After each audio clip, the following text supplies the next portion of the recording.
Shabbat Shalom, everybody. It is Shmuel, student rabbi, and with this week's Devar Torah. So this week's portion is called Miketz, and we pick up from last week. Joseph has been now in an Egyptian prison for about 12 years. And the events are set in motion where he's not only going to be released, but he's going to be given a position of honor in the Egyptian government. And it starts out with Pharaoh having a couple of very disturbing dreams. So in his first dream, okay, he sees cows by the water, and the water, of course, is the Nile River, which the Egyptians considered a god. And he sees 7 cows that are plump, full, very healthy. Then out of the river come 7 skinny, gaunt, unhealthy cows, and those cows eat the healthy cows. Pharaoh wakes up, he realizes it's a dream, and he's very shaken, but he goes back to sleep and he has another dream. On the other dream, he's got a stalk with 7 lobes on it of wheat, and next to it grows very quickly another stalk with wheat that's very not healthy, withered, and that stalk, the 7 lobes on that stalk, take over or eat or take in the lobes of wheat on the healthy stalk. Pharaoh wakes up. He has that disturbing dream. He's very disturbed. And the next day at his court, he summons both his wizards and his wise men. None of them can figure out what the dreams mean. At that point, the chamberlain of the cupbearers, okay, his wine taster, says, "Oh, I remember a couple of years ago when you had put me in prison, and there was a Hebrew there, a Hebrew slave who was imprisoned, and he rightly interpreted my dream and the dream of the baker, and so you might want to consult him." So Pharaoh, of course, is at the end of his rope. Of course, they don't like foreigners, but at this point, Pharaoh's willing to do anything because he's very disturbed by his dreams. So they go summon Joseph, they clean him up, they put nice clothes on him, they bring him in front of Pharaoh, and Pharaoh says, "I understand you can interpret dreams correctly." And of course, Joseph says, "No, it is not I, it is God, it is Hashem who will interpret your dream." Pharaoh relates the dreams, changes things a little bit. Some people say that he was actually testing Joseph to see if his ability was real. Some people say that he was just so disturbed he kind of embellished it, out of his disturbance. Joseph looks at him and says, "Okay, Pharaoh had actually one dream. He had 2 dreams, but they're actually one. And not only has God showed you what's going to happen, but He's also given you the formula for resolving the issue. You're going to have 7 years of bumper crops, 7 years of good crops and farming, which will be followed by 7 years of famine. And the way that Pharaoh needs to deal with this is by taking some of the extra grain that is harvested and putting it away for the 7 years that'll come." Pharaoh is so impressed, he gives Joseph his signet ring and says, "You are now second in command, okay, to me. Only Pharaoh will oversee what you say." So at that point, we have the 7 years of plenty, and in that time, Joseph marries Asenath, who is Potiphar's daughter, and he has 2 sons, Ephraim and Manasseh. And of course, we say a blessing on Shabbat for some of our kids. May you be like Ephraim and Manasseh, who were in a very strange land, but still clung to the principles of what would become Judaism and Torah, being in Joseph's house. So they were able to, even being in a foreign land, they were able to cling to their principles, to adhere to their principles. So 7 years go by, and we have the 7 years of plenty, and just as Joseph had predicted, they start the years of famine. So during those couple of years of famine, everybody else in the known world, the civilized world, starts coming to Egypt to buy grain. They hear that Egypt has grain stored. And who's among the people that come to get the grain? Jacob's sons. He sends his 10 sons to Egypt.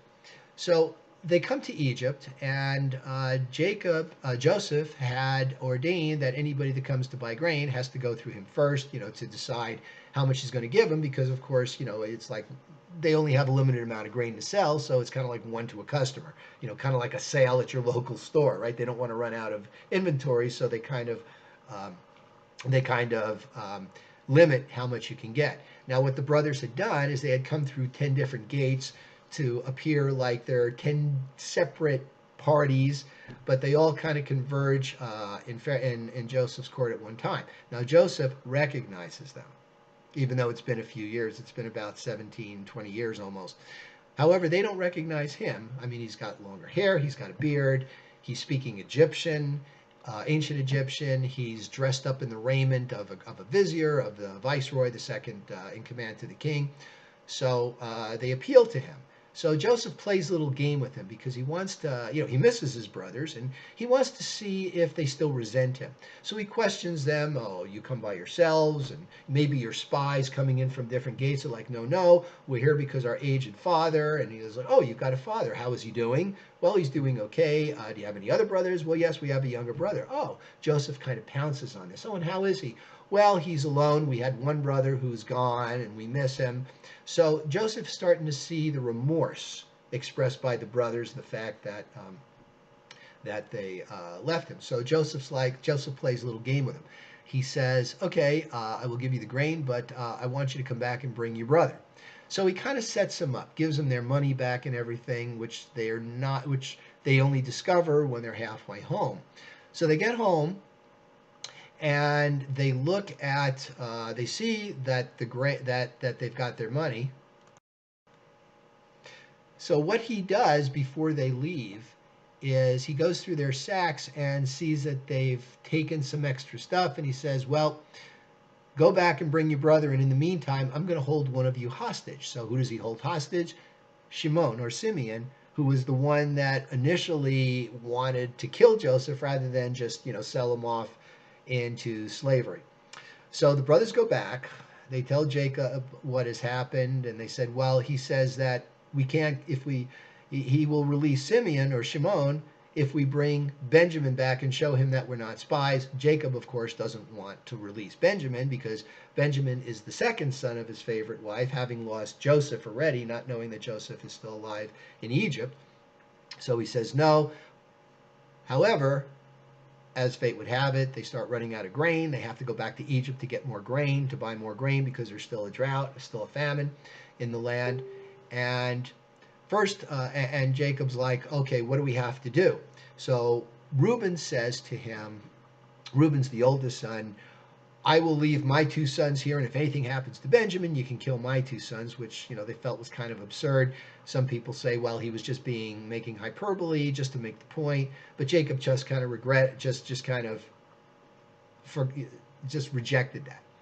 Judah steps up and says, look, Judah, of course, is the fourth son. He says, look, I will personally guarantee Benjamin's safety. Now, Jacob believed and accepted Judah's plea a little bit better because he knew that Judah had lost two sons himself.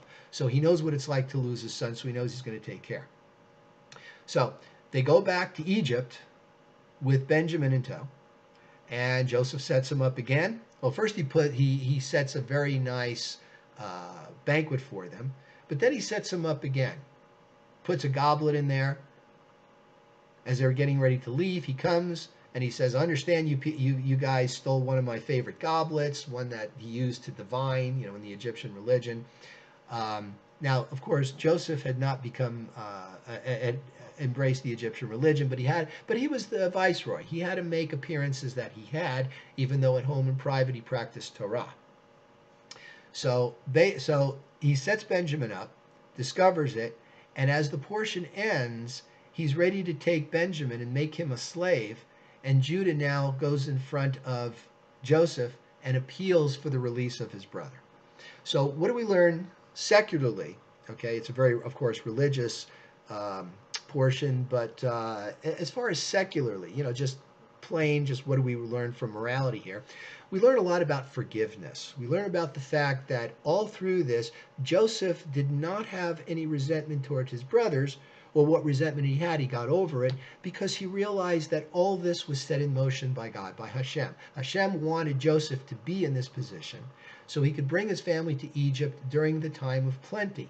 This way, Joseph was in charge of the food supplies, and being a moral person, he had figured out a way with integrity to be able to dole out the extra grain to people that really need it, especially his family. Another thing that's very remarkable about this particular portion is that there is a Hebrew letter called that's a vav, and the vav kind of looks like this. It's kind of straight up and down, and it's got the sound of a v. Now, when a vav is in front of a word, it means and, and the word vav itself means like a peg, right? And actually, ancient Hebrew were more like pictograms. Each one of the letters represented something, and by putting the letters together, it created a concept that was later embraced as a word. So vav means and it's a 10 peg. So when you're putting that into the ground, what are you doing? You're connecting things. Hence, the vav means and. In this particular portion, it typically falls around Hanukkah, which it is still. It is still Hanukkah. And the vavs are, and just about every verse in this particular portion starts with the letter vav, and it looks like a Hanukkah candle, okay? The other verses actually start with a hey, which is the Hebrew letter that's a ha sound. And hey is actually part of the divine name, Yud Hey Vav Hey, that I know in Christianity you guys pronounce it Yehovah, which we don't because it's a sacred name. We pronounce that Adonai. But the hey, there's two heys in the Yud Hey Vav Hey, what we call the tetragrammaton, the four-letter representation of God's name. So just a little mysticism there. So hope you enjoyed this Parsha, and Shabbat Shalom, and happy Sabbath, and if you're Muslim, I guess, happy Friday Sabbath to you, and hope you all have a great weekend. Happy Secular New Year, and we'll be seeing you again.